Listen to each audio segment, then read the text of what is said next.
So yeah, everyone, once again, welcome to the Umbraco Users Group of India. We are, as everyone knows, that Umbraco 17 is launched. So we are just gathering what 17 comes up with the new feature, and we're going to walk through each features. And let's stay tuned with the Umbraco 17. So first of all, let me introduce we both of us, myself, Nikhil, and with me, my colleague Asha. I'm an Umbraco MVP and Certified Master and serving as a CTO at Giriraj Digital. I'm working with Umbraco since version number 4 and having 12 plus years of experience in Umbraco itself. Asha, over to you. Hello everyone, welcome back. So I'm Asha and I'm working here as a solution architect. I'm mainly working in Umbraco. I'm just loving to work with Umbraco, and the new features are coming day by day. It's like exciting.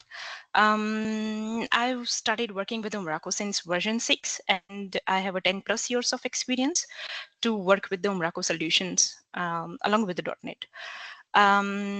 So yeah, before I move on, the very first question is like this V17 has been released since 3 days probably. Yep. Anyone see version 7 or anyone try to get an install through or look through Backoffice and everything with the version 17?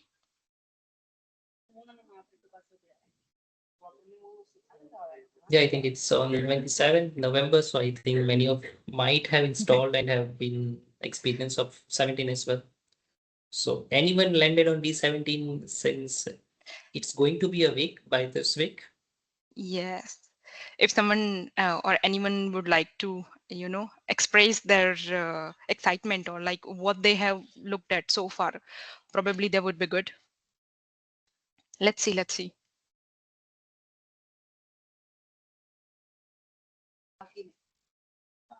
Oh, Afrit, Yeah, yeah, you have yeah, used hi. it.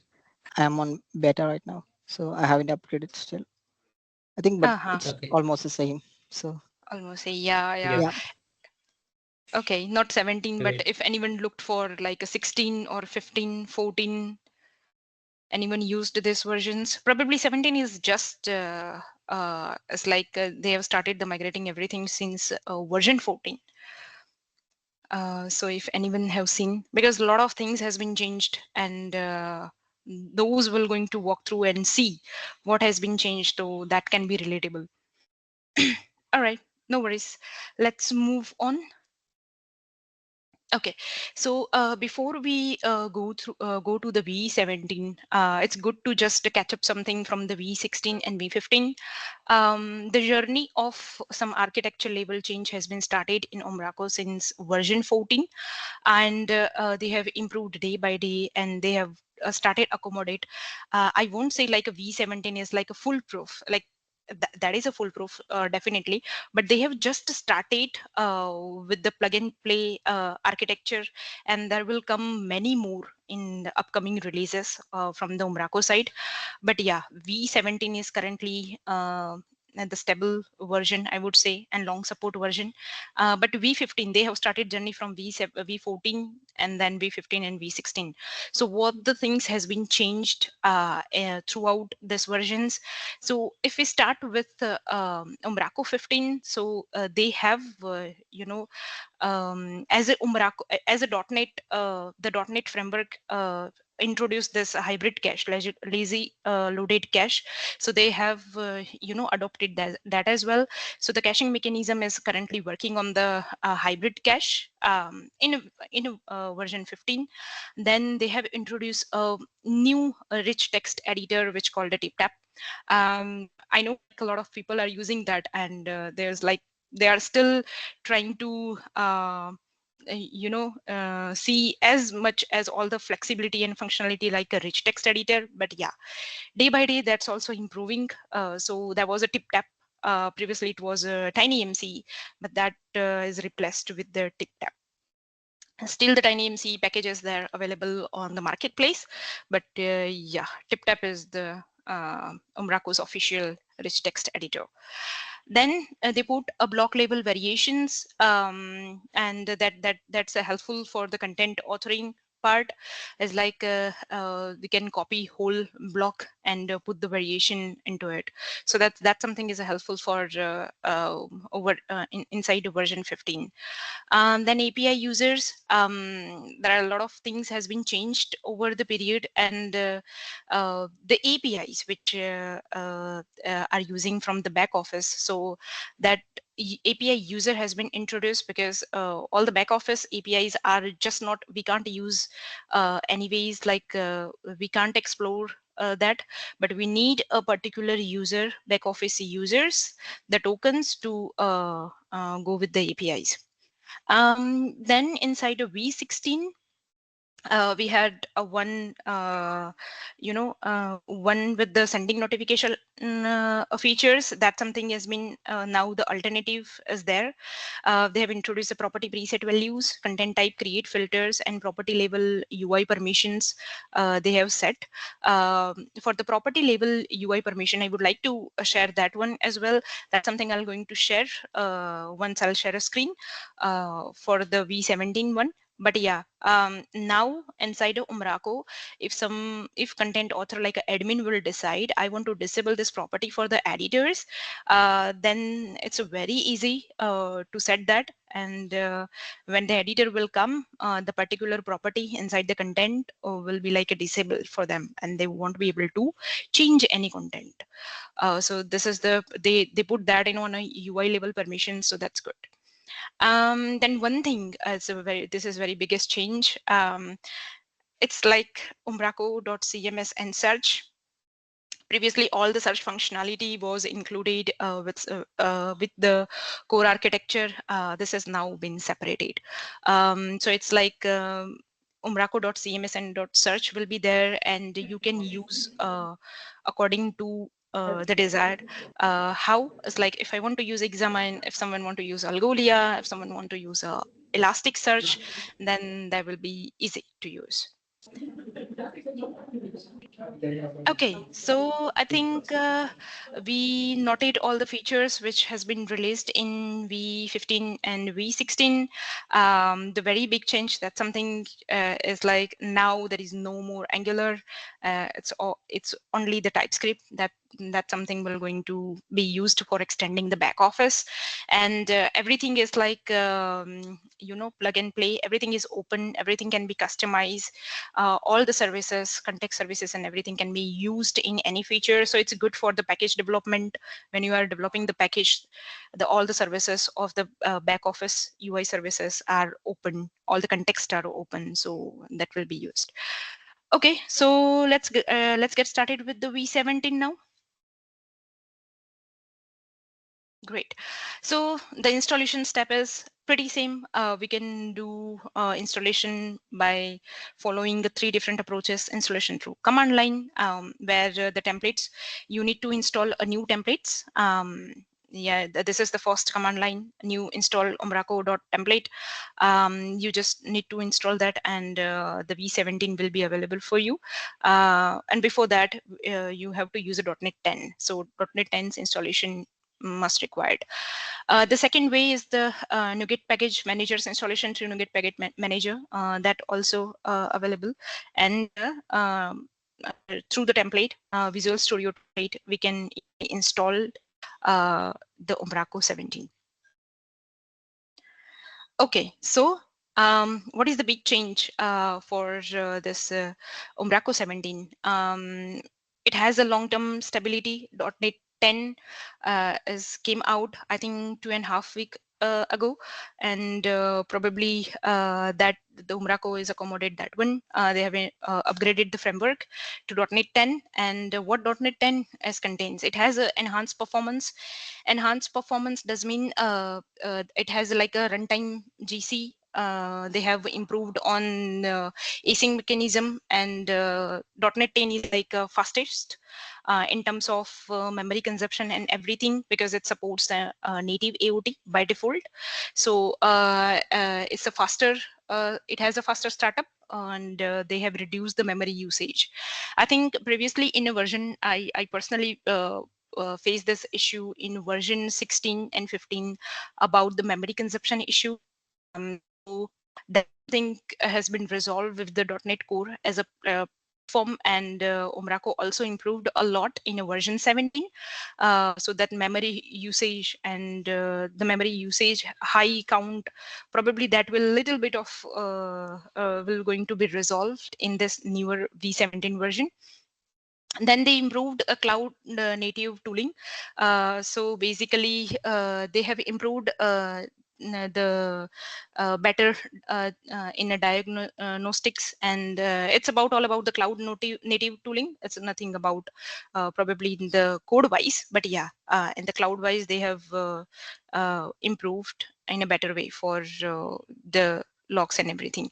Then unified platform advancement, it's like a better cross platform consistency. They have improved in APIs and experience, so that's a good. And AI ready development, they have introduced a few good integration for AI and ML libraries, so that's good to use. I haven't used so far, but yeah, this is something in a .NET 10. Then C# 14 has been introduced.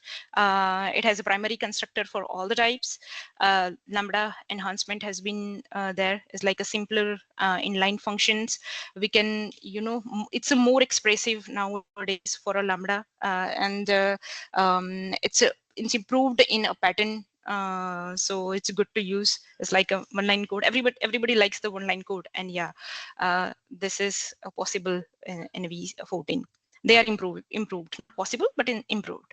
Then collection expression improvements has been done in a V14, and they have improved in a pattern matching for the better efficiency of the result. So this was the core things. .NET 10 and C# 14 is there with the Umbraco 17. And now I think this will be the good new back office overview. I would like to give you few things what has been changed in version 17 so far. So they have implemented the extension first approach where everything can be extended. Correct. So previously it was a Angular JS, now it's a web component. So everything we are building or extending in Umbraco is based on the web components, and they have like a few extension points. So the few extension points are now converted into the extension API. So extension APIs are there.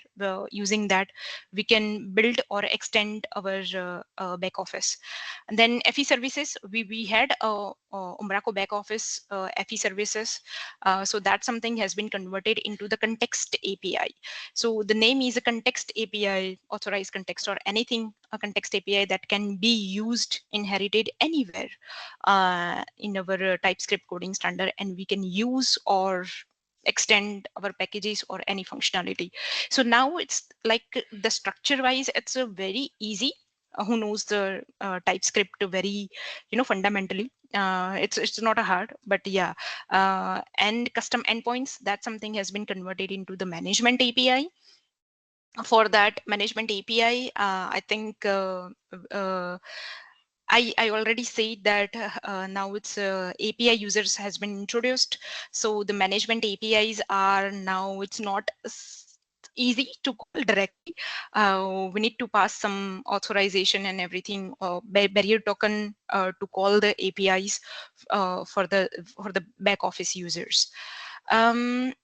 So that was the new back office overview. Inside that, the UI improvements also has been introduced. The very first is entity signs. Entity signs does mean is like whenever any content is saved, not published, then it's a little bit pop-up tooltip is there, which is telling this is unpublished change. Something has been changed here, but it's not updated yet. So a little bit tooltip will be over there. So once you hover, the tooltip will be appear, and it's telling us clearly like this is something is pending to publish. Okay, then the second one is entity shortcut, entity action shortcut. So if you notice in the screenshot as well, you can see here like 3 dots sorry, my bad. Okay, 3 dots are there. Previously it was just a 3 dot, and once we click on this 3 dot, the whole action pop-up was coming up, but now it's been changed a little bit, and the shortcut has been introduced for directly create the content. So the content author don't need to click in a 2-step as like clicking on 3 dot and then create, but they can directly create the content by clicking on the plus icon. Then collection views, a very good improvement has been happened in the collection views, where the each item in the list view, for each item they have introduced this action to directly disable or unpublish or create or duplicate and everything that was not before, but that something has been introduced. Accessibility, they have worked very good in accessibility in terms of like a keyboard access, and they are still improving on that. But yeah, Umbraco back office accessibility is like improved in this version. All right, and the next one is a new back office overview. Few things has been changed. The very first one is a model builder. We were using the model builder. We all know like a 3 types of mainly. First is in memory, second is source code auto, and source code manual. Here in Umbraco, one thing has been changed with the mode in memory, because in a .NET 10, the inside the .NET 10, okay, just a second. This Erasure runtime compilation is absolute, and in memory was mainly used with the Erasure runtime compilation. So Umbraco has to introduce a new little package for that, which called this development model.backoffice, which will going to provide this in memory feature if already been used. A lot of websites are using like in memory build model builder. So the one thing has been changed in the V17. The external library has been introduced by Umbraco, and that's something we need to install to use that. If we are not installing, then it will just give us the like a boot failed error on our website whenever we run. But that we need to use only if we are using in memory auto. Otherwise, two other source code auto and manual, we don't need to use that library. One more thing which has been introduced in the V17, they have introduced a very good datetime editors as like with the time zone, local time zone, custom time zone. I'll show you that one. But with this, two of the content authoring are doing a content population from the two different region or a time zone. To match with that, they have introduced this one date time, like a total three date picker that can managed with the content authoring. Okay. So, and the editors update at last. With the editor update, will be going the nested content to block list. I think a lot of websites are in a block list already, but yeah, that's as good to just upgrade yourself into the block list. If you are using a grid, then just upgrade yourself to block grid. And macros are currently upgrading into the RT blocks. So do not use a macros. Instead of macros, just use the RT blocks, and that will be easily migratable. Okay, so I would like to show, I think I speak a lot of things. I would like to show the things which been improved with the UI. So this is my V17 back office, and as Umbraco does, like they used to put the pictures every time in all the major release. They used to put the different picture. So this time something new, something fresh. Okay, so this is the of V17. This is the same as like 14, 15, and 16, but few of the things have been improved in as a UI, as I shown you. Here I have a contact node which I did some change, but I haven't published that yet. So you can see the little pencil icon which is saying unpublished changes for this. Okay, at the same time, if the node is protected, member protection, public restriction has been applied, then this is the icon for the node. This node has been protected. Then this one, three little dot were there, and create. This is the second step for the content editor, but we have the new icon plus, and that can create a new content. Instead of left panel creation, they have introduced this pop-up, little pop-up here, this dialog, and it's coming in the center of the screen, and you can click on that and create your content. Okay, apart from that, few more thing is there. I just a second, let me open this list The view. list view. Okay. Yeah, The list view. Okay. So inside the list view, here is like I said, like the actions has been introduced on each item, so it's there. This is the same as like if you have a 1/3 layer for this item which is displaying in this list, and by clicking on that you can create a content directly from here, from this list. Unfortunately, I haven't allowed any document type yet, but yeah, that can be doable. And then this all the actions are now on each item, so it's fairly easy to perform the action. Okay, now I would like to show you some data examples. Okay, before that,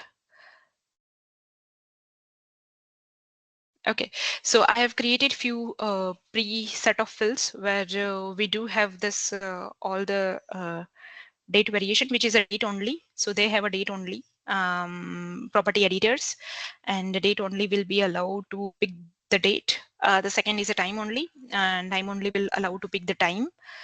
And the next one is date time. This is the legacy. Is like this was the previously, it's been there. Okay, so this is the same as we have been used to. And the second one is a date time with the time zone. So they have introduced a little bit of things about the time zone here. So okay, so it has some settings as like in which format you would like to show this time format, and it has 3 different types. One is all does mean all the time zone will be available, then the local and the custom. When you are clicking on the custom, you can set is like your website is your content, or your website's content authoring has been done in within just like a 3 or 4 time zones. Then just add 3 or 4 time zones instead of this all, that because this can be little overwhelming. But yeah, so 2 or 3 custom time zones can be added here, and we can use that. Local does mean this will going to give you the local time zone from where you are accessing your back office, and this will give you the all. Okay, how it will be look like.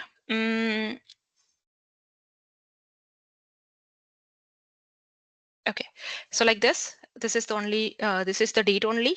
Okay, then the time only, we can only select the time. This is the date time. This is the same what we are using at this moment, and it has like a date time with the time zone with the all. Okay, this is the all time zone. As like I would like to, this is like Asia, Kolkata.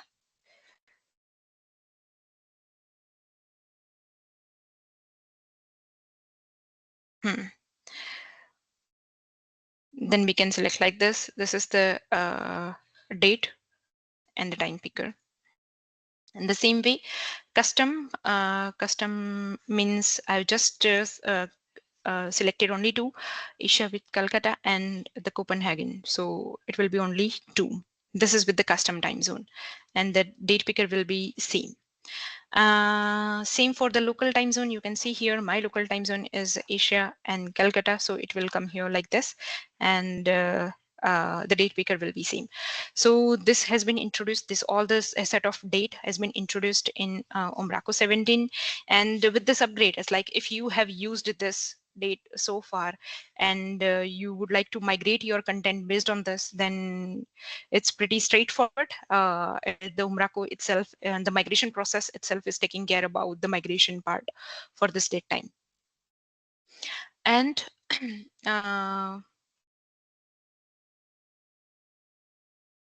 I think you all noticed this, but the one thing is good for this recycle bin, directly the delete icon, and this will going to be empty your whole recycle bin.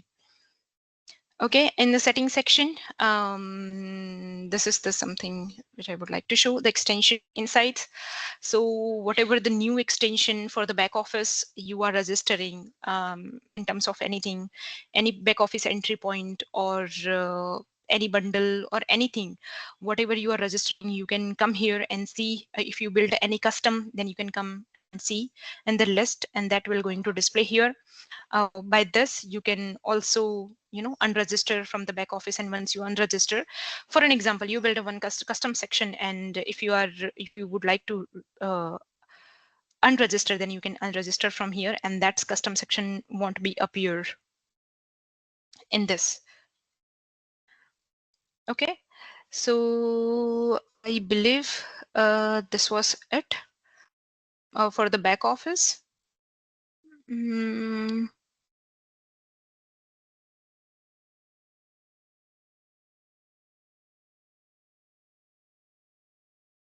Let's move on. Okay, so one thing I wanted to show you about the in-memory. Okay, so this is the package Umbraco.cms development mode in the back office. This will come with the default Umbraco 17 installation.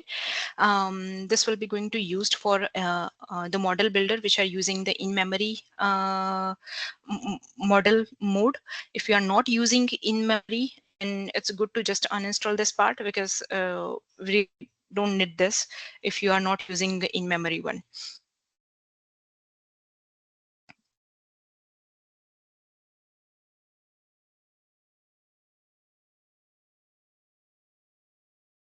Okay, so I believe we saw everything except accessibility. Probably you can see that accessibility by just tab and see they have improved a lot. There are a lot of things can be done with just the keyboard, and you don't need to use your mouse, whether it's uploading the image or a block list or anything that can be easily be done with this accessibility updates.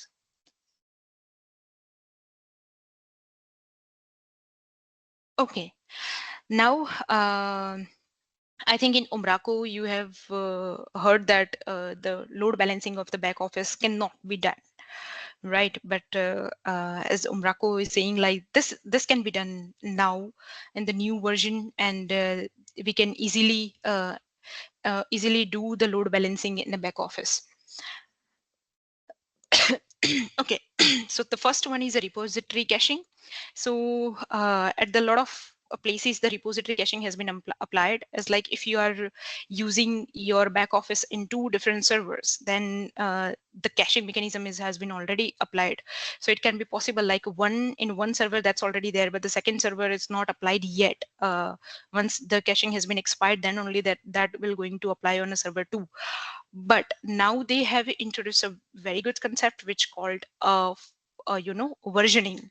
So whatever has been changed, it's create a version, and the second one is also going to create the version, and that a way that can be possible to use a load balancing in the back office. This all the things what I'm sharing, it's already documented into the for the Umbraco documentation, so you can go over there and read through it. Then the background task. So background task also can be scheduled. We just need to take care about one thing that can be inherited from this okay, I'm just I distributed background job. Whatever the background task you are creating, that should be inherited from the I distributed background jobs, and that's it. You can perform your background task with this load balancing. Long running operations, so it's good to, if your operations are very long running, a lot of content is there on a save and publish, it's taking the time and everything, then it's good to have a load balance. So two things can be done, two editors can work together, and lots of things can be improvised with the long running operations. Then is dependent on files on a local disk. I believe this is for temporary file storage. So because you will going to load balance the back office, your media cache and all the caches which are generating, that something should be centralized, and that both should be accessible from somewhere. So the shared folder or the any Azure's blob or anything, that's good to use for this one. And the second and the last one is with last one is the Signal R. So they have introduced this feature for the notification, real-time notification. So it's there, and the notification is now using this feature. So that's it for the Signal R. They have introduced just for this real-time notification.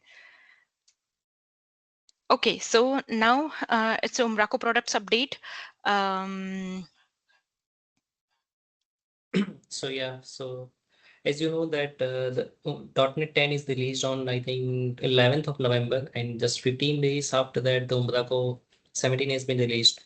So it's a very short duration, and into that duration as well, like all the Umbraco products are ready with V17 version. So the first one you can see the MCP developer version is also out and it's live. The second one is the cloud. Cloud is also 17 launched on the same day when we have launched on premises, like the open source version.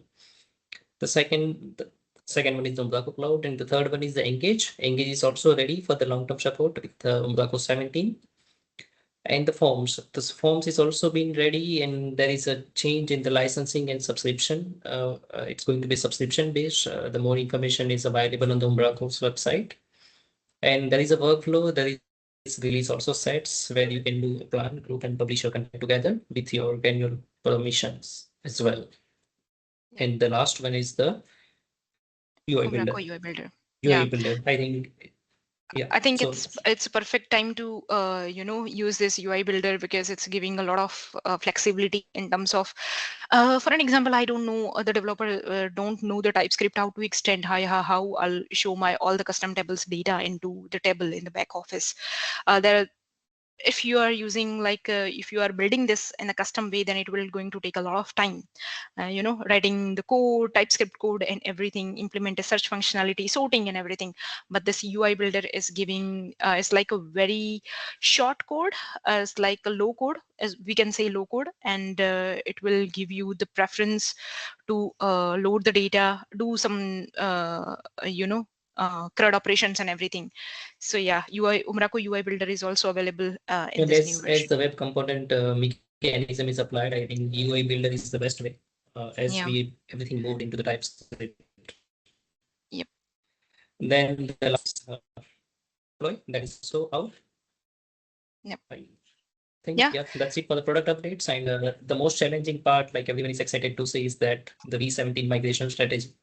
So Yeah. yeah, Yeah. So whenever you do the migration from any of the version, like a V13, for an example, V13 to any of like a V13, 14, 15, or 16, whenever you are upgrading your project, there is a one thing .NET 10 must install. You need to upgrade the framework, target framework, to .NET 10, and you can directly upgrade your project if you're already on a 14, 15, or 16. If you are in a 13, then that's okay. Still, you can upgrade your project directly into the version 17. But if you have like a back office extension has been built in a V13 with AngularJS and everything, then there would be a good amount of work to just migrate your whole code into the V17 with the TypeScript. But it's not that much challenging work. I think it can be done easily. Then they have upgraded into the system dates, changing to UTC that we just saw in a demo. It was firstly taking on the server time, but now they have changed into UTC, and that can be changed along with the migration. The second one is a model builder to set in auto memory. If your model builder, while upgrading, your model builder is set into in auto memory, then you need to install this Umbraco.cms development mode.backoffice package. If you are upgrading, then it will not come with the upgrade of the package, Umbraco's package. Along with the Umbraco package, you need to externally install this package.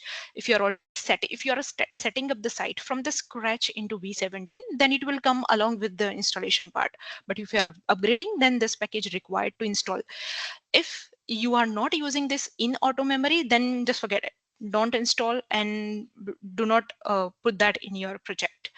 The second thing is a single block property editor. Inside a block list, we had one feature with the one block. If your block is not having a multiple entries, or still if it's in a block list mode, then it's treated as a single block property editor. So if it's already if your block is already inside a V13, if it's already single block as a maximum one, then it will be auto migrated into the V17, because V17 introduced this as new property editor as a single block property editor. Previously we had to put that maximum one. Now they have introduced a new way, this block list. So if your block list is already a single block property, single block only, and you are migrating into it, then it will be auto migrate with the V17 migration plan. And furthermore, there is nothing much challenging, but yeah, you can read through the specific versions from the documentation. If that can be some breaking changes or anything, your your project is behaving little weird, then there is some version specific upgrade steps over there. Probably you can check it out. And the very last thing, back office customization needs to be updated into V17. If your project in V13, as I said, it will be part of the Angular JS. If a lot of back office extension or the back office work has been done into the Angular JS, then you need to probably migrate those all into the TypeScript. So yeah, it's good amount of work for the packages as well. So that's it. Any question or anything, any discussion points, we are open to discuss. Otherwise, just check it out, V17, and see as soon as much as possible, and share your thoughts with the Umbraco, the proper resolution. Any question or anything?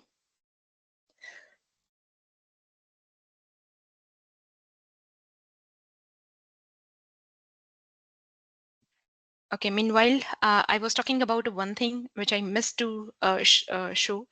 You can see here, there will be one property which will be disabled for me. So you can see here, this can be done and with the granular permissions. So inside a document type, what I'll need to do, not in a document type, I'm sorry. We need to go to the user group. Inside any group, because I've set up for the administrator, I'll go in administrator, and you can set up the granular permission. I've set up for the two fields, the footer address and the body text can be viewable only, no one can edit it. Okay, so UI read permission is there, but UI write permission is not there.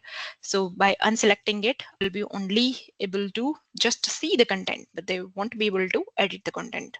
So this was the UI permissions at the property level has been introduced in this newer versions. Okay, so at last,